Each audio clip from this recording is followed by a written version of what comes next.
Hey, Amelia here. Welcome back to another episode of Just Unchained Souls. And we have a special guest today. His name is Garrett Brill, and we're going to get into the whisper, okay? The whisper is a new concept that Garrett Brill uses to really talk about intuition, and it's going to be a really great way for us to understand the different levels and elements of building your discernment and walking into that new healed version of yourself. So once again, we're going to introduce Garrett Brill, and we're going to start. And Garrett Brill, so how are you doing today? Tell us a little bit about the whisper concept. I know you mentioned it to me briefly. Love to hear more. Yeah, absolutely. I can't say that it's my thing 100%. Oh, okay. I think we all know maybe the idea of what that is. Mm-hmm. You know, the whisper that maybe told you to move to Arizona, the whisper that told you to put on an event, the whisper that told you to run the business that you are running. And to me, it is a whisper. Some people think it's more of like a feeling. Some people think of it as a nudge. I call it the whisper, and to me it's when I slow down and I'm really being present with myself, and it's like this little nudge that's leading me on the way and guiding me in the direction of what my soul wants to express. Now, do you think that started your journey overall as a spoken word artist, author, poet? Tell us more. We would love to hear more. Yeah, I would say it started when I was a kid, and it was different back then. You know, I grew up with a cleft lip and a cleft palate. So, if you touch the roof of your mouth with your tongue, I was born without that. So essentially from my nose to the back of my throat, I just had a big opening. Wow. And when I was little, Paul, you said the top of your roof of your mouth just wasn't there. Just like the Grand Canyon, like a little opening there. And so I was born without that. So I had to have 7 surgeries before I was even 10 years old. I had to go to speech therapy. My front teeth came in backwards. I had to get 9 teeth extracted from my mouth when I was little. And, when I look back on my life and notice how I was being, whether it was on the basketball court or in a moment of worry and fear, feeling like I was being bullied or whatever, there was this little voice that was always with me that believed in me. And so that's how it started when I think back when I was a kid. Someone telling me, I couldn't do something. There was this little whisper that was like, you can do anything, and as I got older, I separated from that, and I just tried to do everything that society told me would make me happy and successful. And over time... You separated from the voice? Yeah, separated from myself. I think that whisper is really our inner voice, our inner truth, our inner knowing, our inner voice. And so for a long time, I was just trying to prove to the world that I was worthy, that I was capable, and I was really successful. I went to college, I got a degree, I was the first employee of a healthcare company and built it up very substantially. But deep down there was this little whisper that just said, there's more to life than this. And so then I started to follow that. And the more that I started to follow that, I started to realize that the excitement of life, the joy of life is behind all those fears. And it is in the excitement of following that little whisper. That's a beautiful thing. So do you use your whisper when you write poetry or when you're writing your books? Because you have a beautiful children's book here called Stardust. Did I say it right? Yeah. Stardust, A Journey to Remember. So is that also what led you to this amazing creation? Tons of little whispers. Oh. I could tell you the first time I ever shared poetry in public was 2021. So before that, I just wrote poetry. And it wasn't until 2021 that I actually shared it in the public. And there was this app called Clubhouse. I don't know if you remember Clubhouse. Yeah. So just picture this, like, there's a room of 500 people. I'm on the stage because someone I knew brought me on stage, and I'm listening. I've never really shared my voice in a public setting, and I've never shared poetry for sure. And someone said something that just reminded me of one of my poems that I had wrote 6 months before, and I go to my journal, I look, and I'm like, wow, this is so relevant to this conversation. But you know, you don't need to share your poem with 500 people. Like, just, and I was like, you know what? If I get a sign, you know, if I get a little sign, I will, I'll share it. And so someone immediately after that said a line that was like, I had just reread the poem. And so I unmute myself, I put my phone upside down, and I'm like, hey guys, I'm new to this app, and I recite this poem. And it was like, so this is like, there was something in me that said, it's time to share, right? And what I noticed is when you follow that whisper, the universe will show up and confirm that you made the right choice. So I recited this poem, and people left Clubhouse, found me on Instagram. From one thing, I got like 50 new people that just left to listen and wanted to reach out to me, including someone that was on the Oprah 100 list. Her name's Amy Purdy. She's amazing. I highly recommend checking her out. Amy Purdy. Yep. She's, Oprah put her as a top 100. And so the point of that isn't for me to, it's not it's that I just followed that whisper, and then someone, she messaged me and said, where can I find that poem? The world needs to hear it. And I was like, oh, well, it's just in my journal. Right. And so, but that inspired me to be like, okay, if she thinks that what I have to say is valuable, she went that extra step. She left it and then messaged me. Right. And then not only that, 2 days later, she was like, hey, where's that video? Right. So I was like, she followed up. And I was like, wow. So, and that was just the beginning of my poetry journey. Then the Whisper told me to start doing open mics. So I started doing open mics and sharing my poetry. And then next thing I know, I'm in this community, and they asked me to share a whole hour. They're like, can you share an hour of poetry? And I was like, whoa, okay. So then I did it. And then the next, because an hour, some people don't realize that's a long, you know, that's a very great compliment. Yes. Yeah, we're gonna sit and watch you for an hour. Yeah, and that's like, there's a part of me that's like, they don't really know who I am if they think that I can do it now. Like in the negative sense. There's the shadow side, the fear-based side that's like, you're not good enough to do that. Right. But that inspiration's like, create something. So I started creating what an hour would look like, which is me sharing my story and a poem, my story and a poem.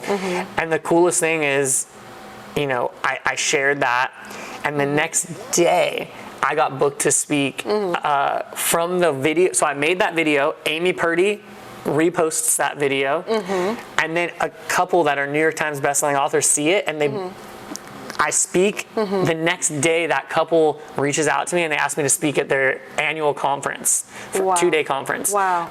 And so the point is, the more that you follow that whisper, the more the universe will conspire to confirm that was the truest version of your life and the fullest version of your life and the excitement of life. And so so then from there, I spoke at that event. Like you're in the right location, like no doubt at all. Exactly where you're supposed to be. So then there's a 2-day event, and when I get there, they're like, the couple's like, hey, we were wondering, we have you speaking the first day, but would you be willing to be the close out the event with a poem as well? And I'm like, yeah, you know, but I'm just like, wow, I can't believe. But so then I'm starting to feel like, oh, I belong here, you know, and that's what happens. Is there was a part of me that thought I couldn't do poetry to a group of people on an online app, and then by pushing through, I find out I'm actually a person that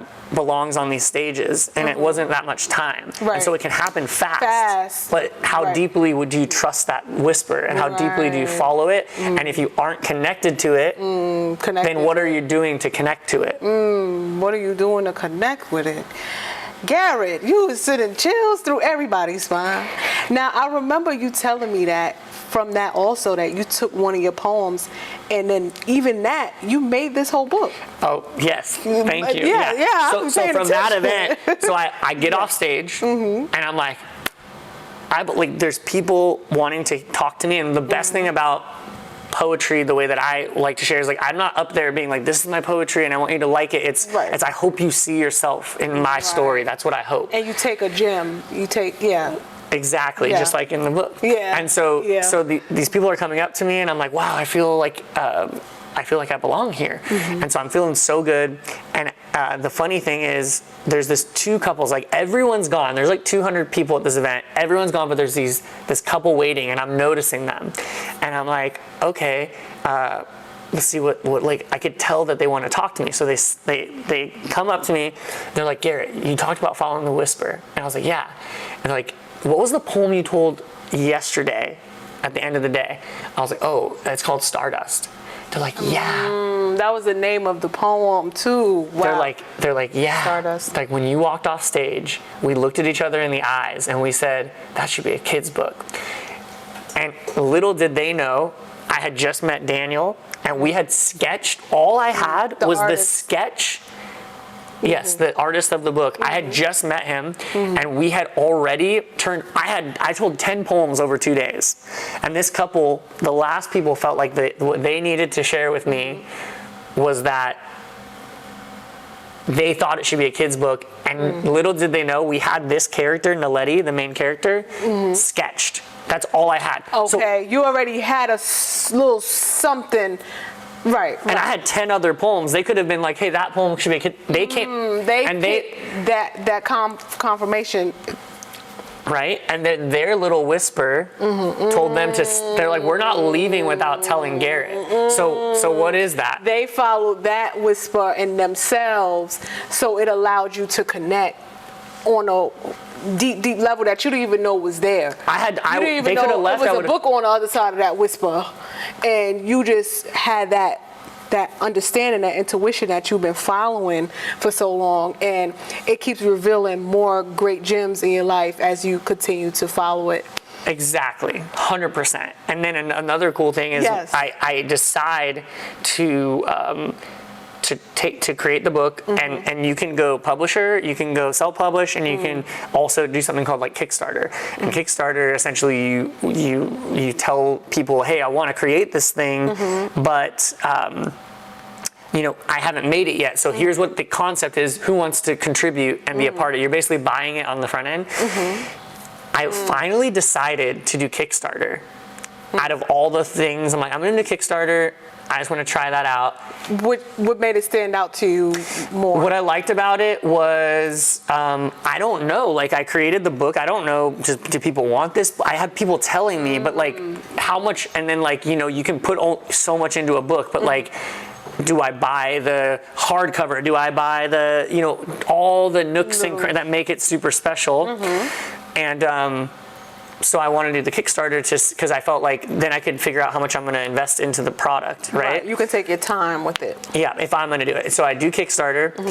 The day before I record the video, I'm at a conference that I wasn't going to go to, but I wanted to go see a friend that I've been promising to visit in Indianapolis. I go there. I go to this conference. It's do you know who Gary Vee is? Anyways, Gary Vee's conference. There's 5 different stages. The last day, I'm about to leave. I'm like, I'm going to go hang out with my friend. I walk out. I run into the CEO of Kickstarter. No way. And I see him, and the only reason I knew what he looked like is because I took a class the week before. So I go straight up to him, and I'm like, you recognize his face? Yep, his name's Everett. He's amazing. Highly suggest people checking him out. And I go up to Everett, and I'm like, hey, I'm about to launch a Kickstarter next week. And he connected me with the head of publication for Kickstarter. So like, these are like the little signs, right? I could have been anywhere in the world, and I met him right after I decided. Right. And right there, pause, right after you decided, And so this is so important overall with, soul healing, is making those firm decisions. Because had Garrett not made that confident decision within himself, would he have been able to see everything that was on the other side of that? So you have that control, you have that power, and you continue to own that, because you said that a couple times, like, I decided, and having that ability to make that firm decision.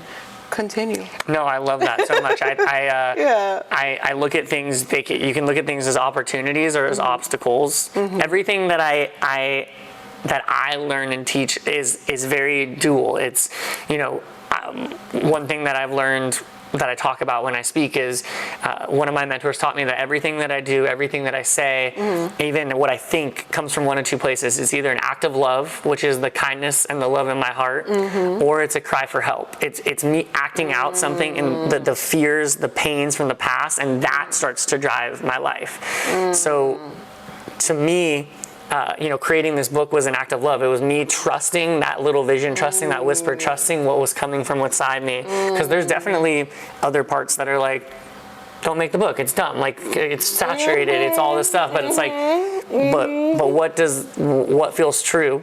And then as things come up, is it an opportunity or is it an obstacle? And the more that you believe in opportunities, then you see the opportunities. Because if you see something as impossible, it's going to be impossible. But if you believe it's possible, if I believe that I can magically manifest the CEO of Kickstarter, it wasn't like I decided to meet him. I decided a Kickstarter, right, which was the main important part. And then the universe, because now you was able to get aligned with, okay, you want Kickstarter? Okay, let me line you with the CEO of Kickstarter.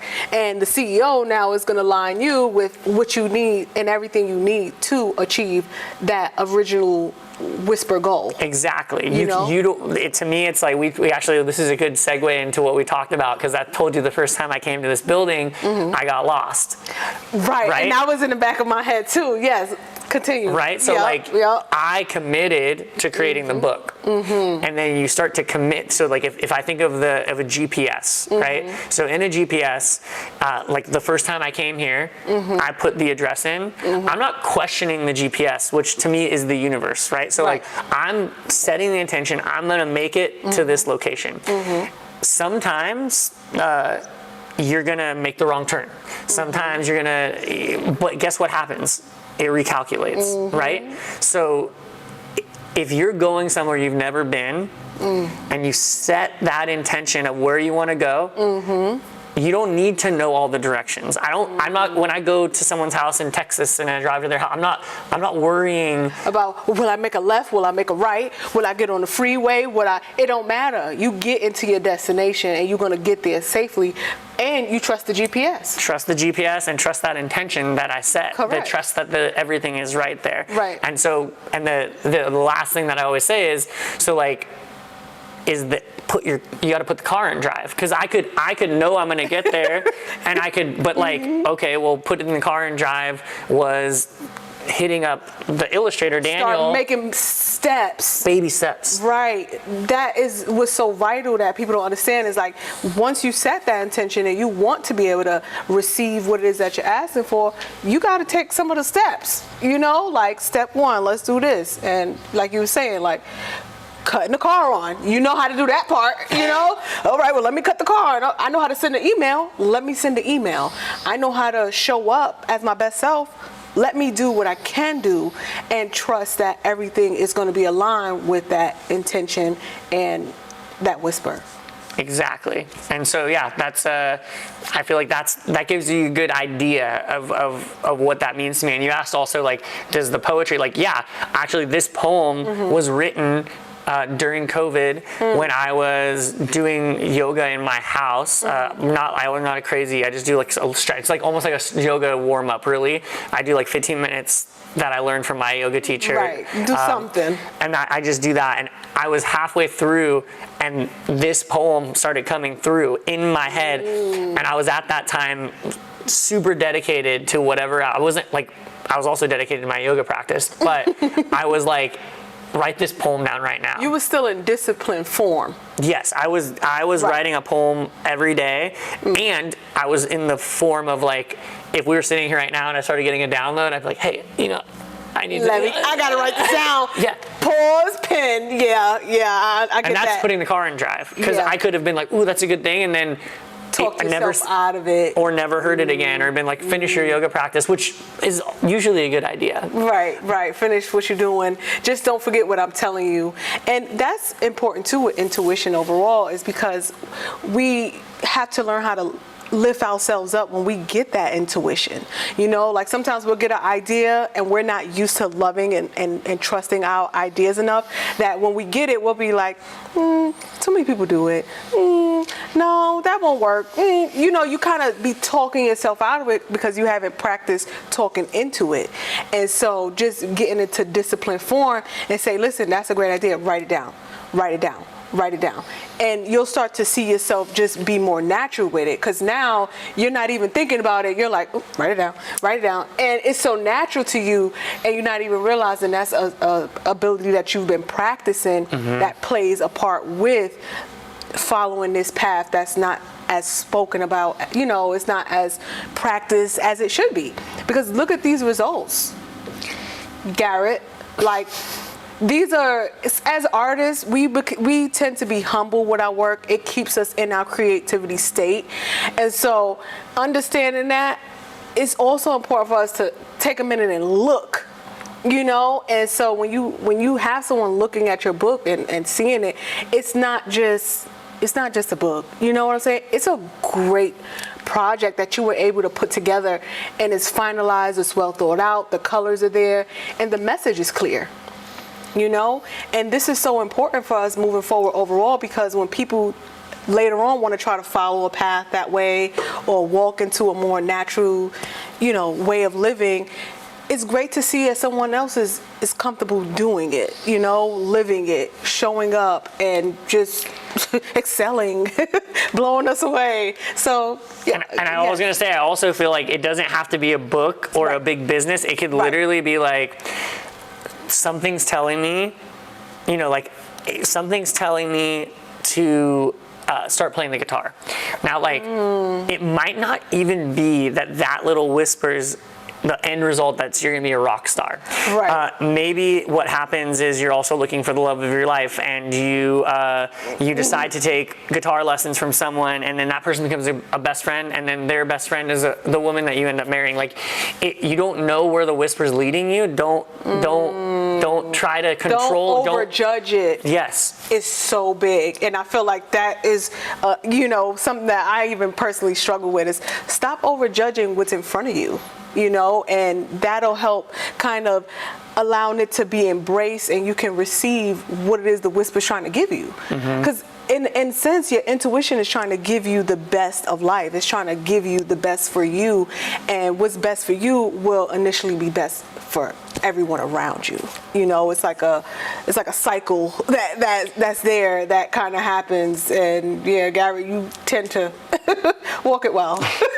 Thank you. Yeah. And you too. Thank you. And yeah, you never know. Like, you don't know that maybe when you do that, you're also inspiring someone that's the next Disney to pick up their pen and pick up their pencil and start drawing. Like, you don't know. But the more that you do it, it is a ripple effect, and then the people around you start to do it, and then then it's not.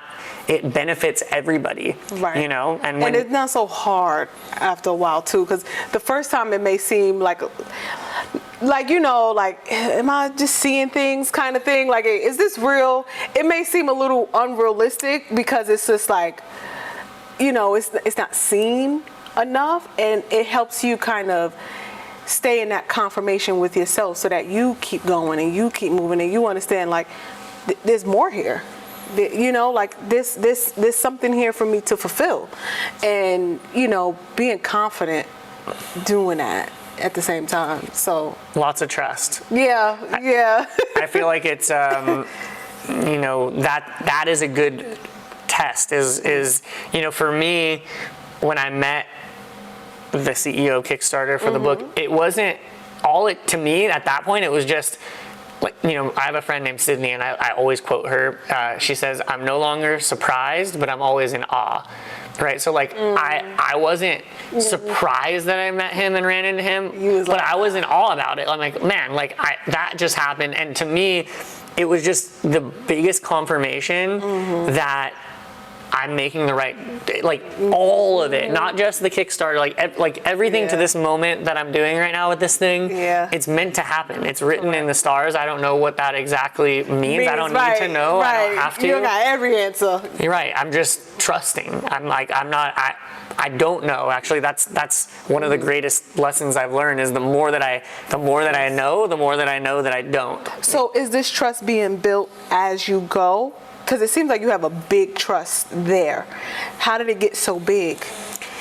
So when I ran a pediatric healthcare company, and I decided to leave it all behind. I was the first employee. I wasn't the owner, and it was, I was checking all the boxes that society, told me would make me happy and successful, and I just started to honor that whisper and to follow it. Like I told you, I ended up, that little whisper told me, there's more to life than this. And so I decided to follow that. And what I'm really grateful for is that for 6 months straight, I went and traveled the world, and I was learning from amazing mentors, not like in person, but like reading books. And a lot of the times people, you tell them to read a book, or they read a book, and you tell them you read a book, and they're like, oh yeah, I read that book.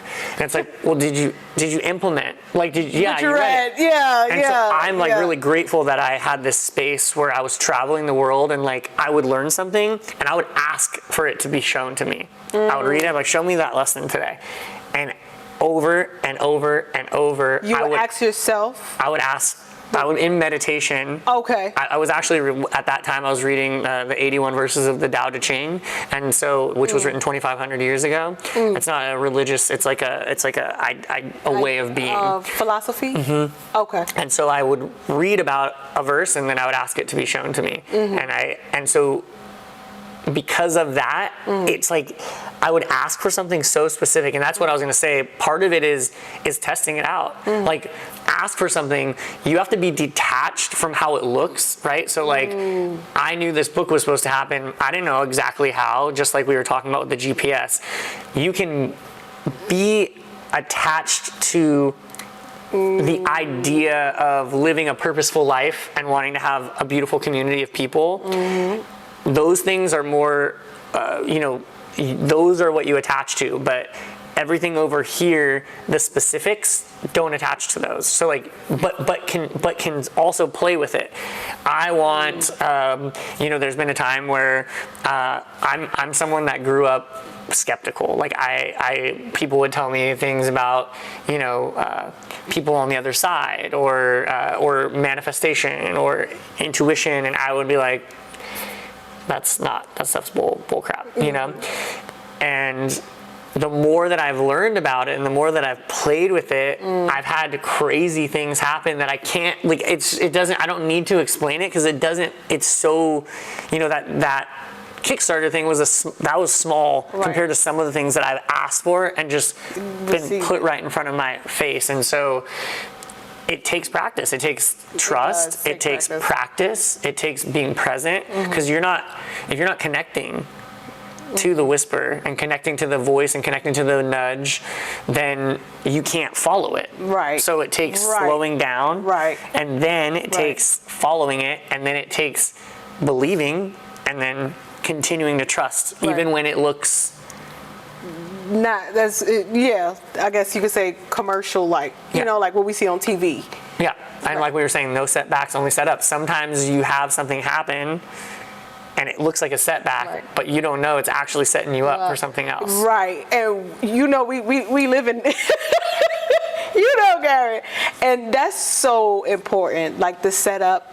You say it one more time. You say no setbacks, only setups. Right, and being able to be aware of that, like in that moment when it can be chaotic, meaning like, wait, this is not what it's supposed to look like. Being able to snap into a place, get aligned and be like, well, what is it set up for? Like literally asking yourself that question, so you can maybe look at it differently, and you can start to just live in that moment you know, a little bit more productively, you know what I'm saying? Like instead of like bummed because Right. it's not what you expected because you were so attached to those little expectations or little ideas of what it's supposed to look like in the end. If you want to believe it's an obstacle, it's going to be an obstacle. If you want to believe that it's an opportunity, then it's going to be an opportunity. And it's your choice, like, and it's my choice every moment. And I'm not perfect. I'm not saying I always pick the opportunity. I'm a human being, you know, and my brain is trained. Floating in the water, saying I'm like saying affirmations to myself. And then I stand up, so I'm like in bliss. There's like a jungle to myself, and I step, I get you. boom, and then it's like, oh. So did your whole body shock or? Yeah, well, at first I felt it, and then I was like, what is that? And then I was like, oh my gosh, and then it just felt like someone sledgehammered my foot, and I just put my hand up, and luckily he was actually like in a distance and like saw me and like was like immediately he yells something to some locals and then runs up, throws me on his shoulders. And anyways, my point is like I'm on his back. Right, we're at the beach with you at this point. I'm like, okay, yeah. I'm on his back, right, like, and he's like, I was like, I think I got stung by a stingray. He's like, I know. What else would it be? And I'm on his back, and I'm just like standing there. I'm like. What is this about? Right. That's how my brain works. Yeah. Is it right or wrong? It doesn't really matter to me. It's like that's how I look at the world, right? Right. And so I'm wondering what stingrays represent. I'm wondering what this is. Maybe I need to slow down even more than I've been. Like, what is it trying to tell me? I get you. And so that's the kind of stuff that I try to pay attention to is like, what is this? it? You know, that brings me right back to last week. I was, you know, I don't know if you know, I gym every morning at like 5, 6 in the morning. And so one morning after I gym, I was taking my minute, get my little sun gaze, and a road runner runs right to my feet, you know, and I'm just like, at first I didn't know what it was, to be honest. So I'm like, I know I got to take pictures of this thing because it's up to me. It walked up to me like, hey, bro, what's up? You know, so I'm like, wait. So he jumps over the ledge and he starts posing and picturing. And so in that moment, I didn't really know what was happening. I just know, let me pay attention. And I shoot a text to my friend. I'm like, look at this animal. What is it? She's like, Amelia, that's a road runner. You know, that's a road. So same thing, like you said, Steve. So I'm like, what does mean? And it's messages overall. Like either we have to slow down, we have to speed up. You moving at a fast pace, darling. You know, and so understanding that it's okay to take a moment and look at that like that. Look at this perspective of the road runner. Look at the perspective of the stingray. And when the stingray, after he stung you, what message were you perceiving? Oh.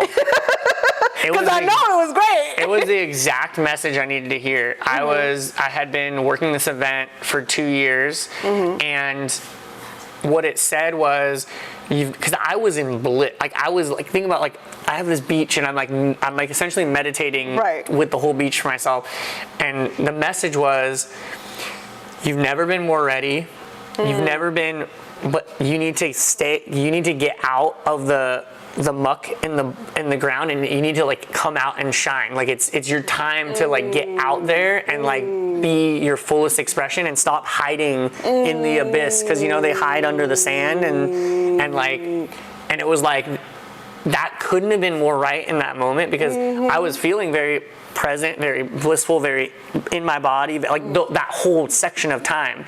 But the one thing I wasn't doing was following the deepness of the whisper. Like I wasn't stepping up for like in my fullest expression of confidence and how I can show up a little more. You wasn't really looking a little bit further up. You were there in it. You just had to kind of lift your head a little more, kind of thing, like, you know, like look a little bigger for me, Garrett. Garrett, you're here. You know, it starts speaking to you like, hey, Garrett, you're ready. You know, like, and now it's louder in your ear. Now you have a more deeper connection with it because you have that awareness, just like the lifeguard. Just like the lifeguard had that connection with you. Exactly. And now he was able to.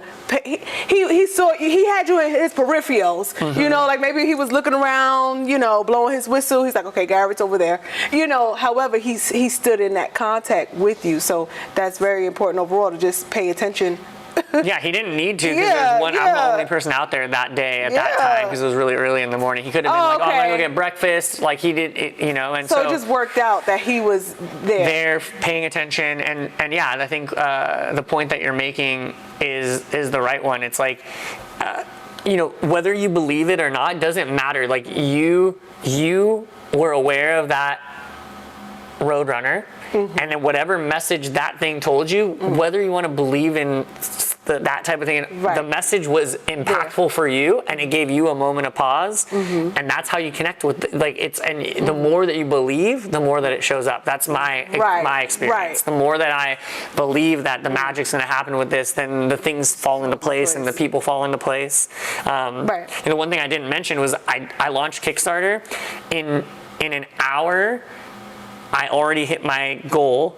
Wow. And in an hour, I reached half the goal. I think in 2 hours, we passed it, and we asked for $7,500. We ended up getting $26,000 to make the book. Wow. So we were on the front page of Kickstarter. We were one of they pick a book, or they pick like a project that's. So real quick, because I'm thinking about that Stingray. Do you have that out? You know what I'm saying? You was a front page. Are you following up with that, Garrett? Like, you get my question? Yeah. Well, I mean, I am. I think this that was before this. Okay. So you were able to use that and step into that and feel great about that. You know what I'm saying? Like feel like, I'm making those accomplishments. I'm here. I listened to it, and I started making decisions that were leaning into the fear that I was, scared to step into. It was very clear that there was things like I wanted to start a podcast then. And I had the intention, and I'm peaceful. Everything's falling into place, but I hadn't been doing the podcast, and I was like, you gotta start the podcast. Like that was part of what it told me to do. Yeah. Because it was, and like whether that's real or not doesn't really matter. What happened, I started following it. Right. Do you know what I mean? Right. Yeah. And so yeah, I would say that is the answer. And I was thinking, we were talking about potentially doing a poem, and I have a poem that's like so on point with what we're talking about. Oh yes, yes. Both the animals and the like following the whisper, and it feels like it could be worth sharing with you. I was gonna say, if you feel like it'll tie us all together, we would love to hear it, Garrett. Okay. So, because you'll find it in my book, and you'll find it all over everything is a dragonfly. And that's because in the moment that I decided to change my whole life, I had an experience with a dragonfly, and it was just very clear to me that I had to shift my whole life. And so after that, I started following the whisper, and I started for like 3 or 4 years. All of these things were starting to happen, and I felt like it was magic. Like I was like, how is this? Wait, with the dragonfly. So what happened with you and this dragonfly? I mean, that's a pretty. It's a story. Okay. Like, did it sting you? No. Did it knock you in the head? It landed in the moment. Okay. In the moment that I called my wife, who was just my girlfriend at the time. Yes. I called her from across the world and said, "Hey, we should leave everything behind and go travel the world together." In that moment, dragonfly landed on my knee. I saw it, and it seizured and died on the floor. Aww. Like, zzz, and I was like, hold on. I was like, Serafina, hold on. Put the phone down. I watch it, and it died. And so I'm like, wow. A dragonfly just died in front of me. And she's like, you need to look up what a dragonfly represents. Right. And so I didn't, but I didn't do it. I was not in my phone. I was like so, right, I was on my first vacation in 4 years of building a company, and I was like, but the next 7 days, all I could say is just like magic. Just like every day we would be talking about something, and we're in Indonesia, me and my best friend, and we'd talk about something, and someone would stand up and talk to us, and they'd bring up the thing that we were just talking about, and then someone invited us to their. So aligned. Yeah, we got invited to this hotel, and the guy gave us he upgraded us to like our own pool, our own jacuzzi, looking over the jungle in this like private place, and was like, whoa, like what did we do? And then he it was just like everything was confirming this decision that I had made to leave it all behind. Then I get home and, you know, I'm flying into Phoenix. I could see the office that I had built from scratch, the company that I worked for. And I start to think about all the people that I employ. And I'm like, wow, like, what are they going to think? Like, if I, like, all the real world fears start to come. I look at the email when I land and I'm like, oh my gosh, I had 250 emails. And I remember being like, seeing all, because I did pediatric healthcare, so like some really bad stuff, like sad, bad, hard stuff is on there, and I'm like, wow, what are the families that I take care of going to think?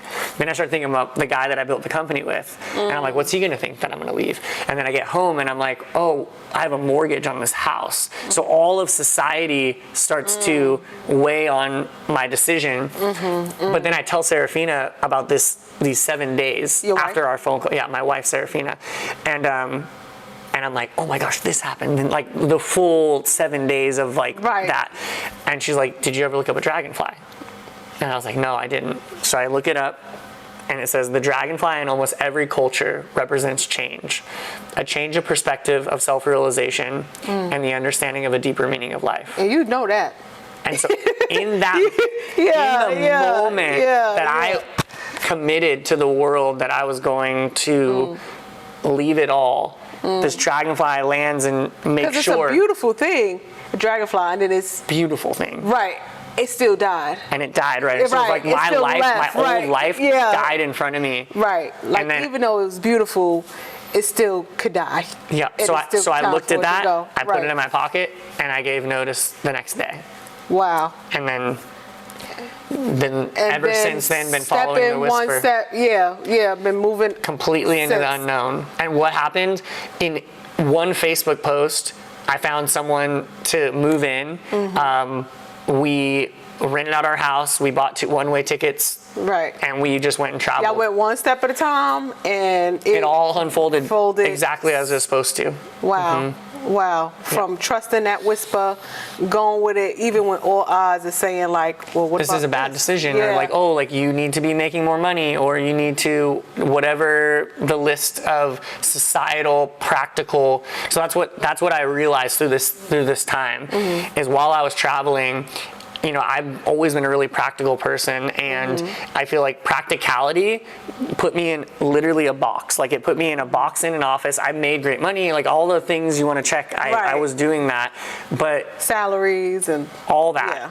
But I realized that when you follow practicality, it's laid out. Like, okay, I could have kept working there. I could have made X amount of money for X amount of years and saved this percentage, and I could have retired at this age. Right.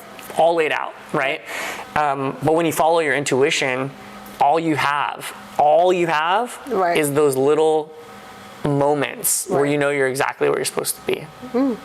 Yeah. And trusting that your intuition have a plan. That's what I'm getting as you chatting with me. I'm like, you know, when you put it into reality, the way that society wants you to, society is giving you a plan.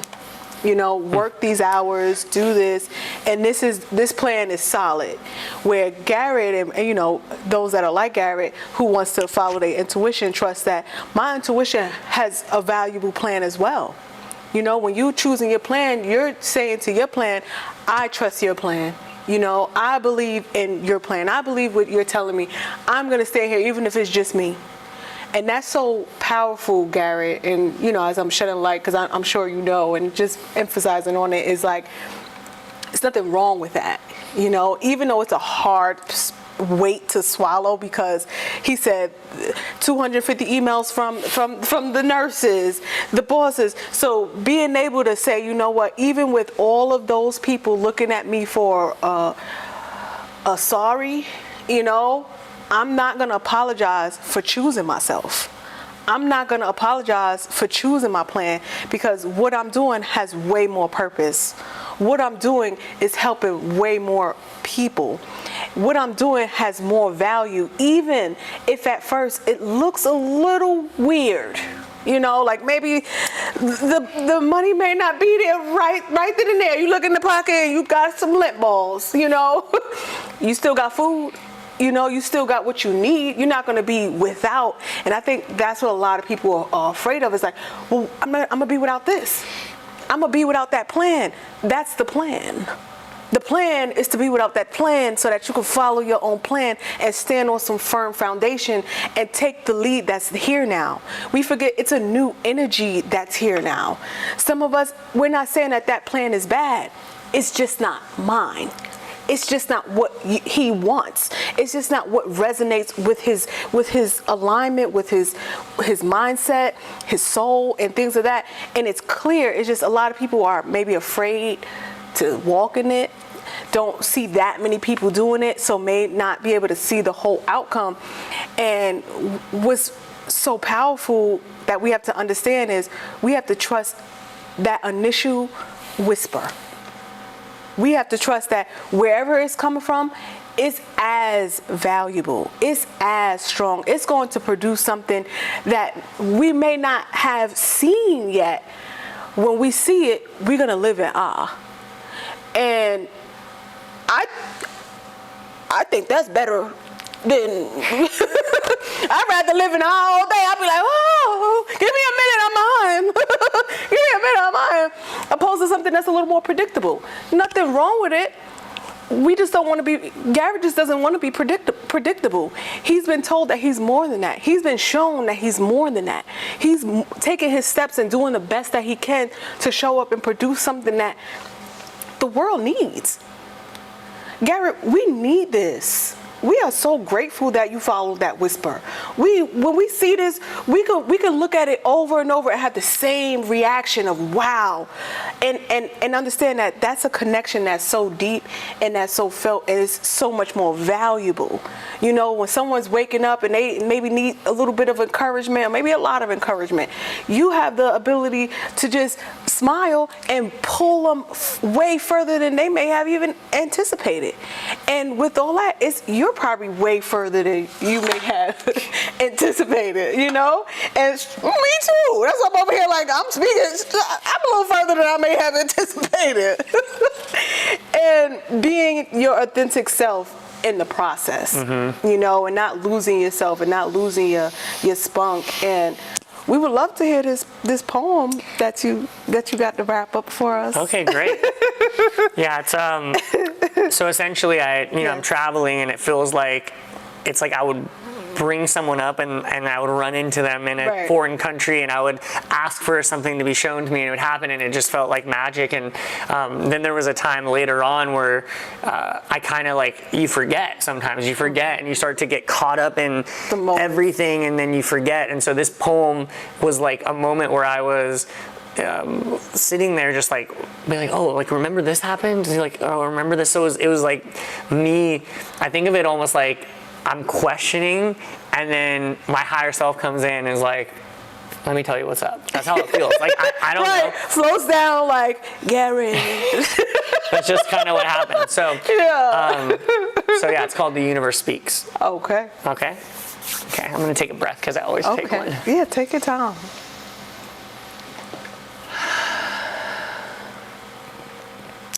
A dragonfly lands on top of my knee in the moment that I'm having a deeper meaning of me. Scorpio, Libra, and the full moon align. If there was a doubt, they told me, it's time. I ask about someone and bring up his name. A truck pulls right up, and out the door he came. I know that we're supposed to meet. It weighs on me a ton. And it all finally happens as the moon eclipses the sun. I write down that I'm in the right place, and when you know, I look down, and there's a dragonfly on my toe. And when I first met my mentor, the story would be dope. When I was washing my hands at his house, there was a dragonfly under his soap. No way. This all really happened. I can't make this stuff up. The more I trust the universe, the more it speaks up. And the more intention I put into the universe's way, the more aware I am of what it has to say. So look around. Be open to the magic. The only difference between the people that do and don't have it is just the belief that it actually happens. So let go. Listen. Trust. It's actually quite fun. And believing in miracles won't hurt anyone. You'll still have ups and downs. Oh, you'll go for a ride, but you go from crawling to walking to taking in stride. If you pay attention, the universe won't hide, because the universe speaks and it will always provide.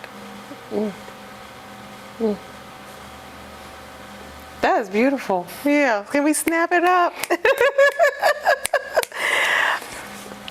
Beautiful, Garrett. It feels like when you do your poetry, like you just having a deep, flowy kind of conversation, you know, like it just kind of flows with you. And how long you say you've been doing spoken word poetry? I've been writing I used to freestyle rap with my friends in high school. Grew up in San Pedro, California, and that's how we entertained ourselves. I wasn't good. I was the worst at it, honestly. So I've been writing since then. I always loved my family. We for someone's birthday, we take a song and then we rewrite all the words for people's birthdays and stuff. So those kind of things. I've been writing this kind of poetry, the self-reflective, understanding of how things are happening. Maybe 6 or 7 years, and the first time I ever shared a poem in public was 2021.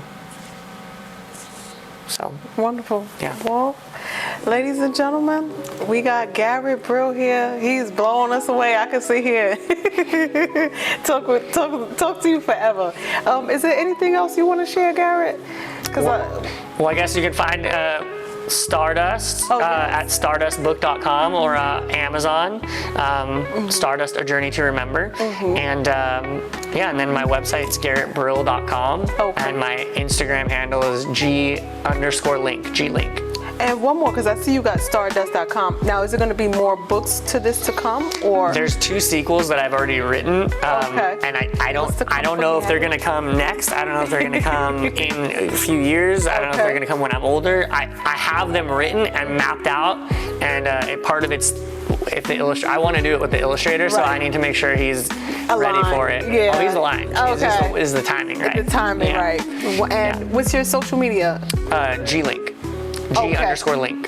Okay, and that's on Instagram, YouTube. YouTube is Garrett Brill. At Garrett Brill. At Garrett Brill. Yeah, if you go to my website, garrettbrill.com, everything else is there. So to start you off there, garrettbrill.com, and that's 2 T's and 2 L's. Yeah, 2 R's, 2 T's, and 2 L's. Okay, yeah, Garrett Brill. Double or nothing. Thank you for having me. I appreciate it. We appreciate you. Thank you. And again, I'm your host, Amelia, and we are going to tune out. We appreciate you for tuning in, and we're going to see you at the next win. Bye for now. And that wraps up our last season of Just Unchained Souls. And we thank you so much for tuning in. And we're going to see you at season 2. Amelia here. Bye for now.